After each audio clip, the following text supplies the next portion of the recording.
বাংলাদেশের দুই ক্রিকেটার রিশাদ হোসেন ও নাহিদ রানা পিএসএল খেলতে পাকিস্তানে গিয়েছিলেন। এরই মধ্যে ভারতের সঙ্গে পাকিস্তানের সীমান্তে সামরিক উত্তেজনায় দেশটির ফ্রাঞ্চাইজি লিগ স্থগিত করা হয়।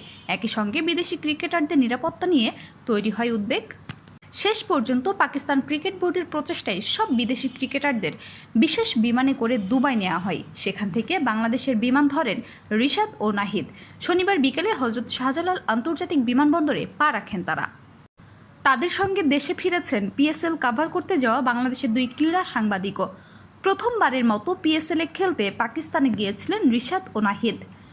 লাহোর কালান্দার্সের হয়ে খেলেছেন লেগ স্পিনার রিশাদ হোসেন। 5 ম্যাচে 9 উইকেট নিয়ে নজর কাড়েন 21 বছর বয়সী এই তরুণ। অন্যদিকে ডানহাতি পেসার নাহিদ রানা ছিলেন পেশোয়ার জালমের স্কোয়াডে, যদিও মাঠে নামার সুযোগ হয়নি তার।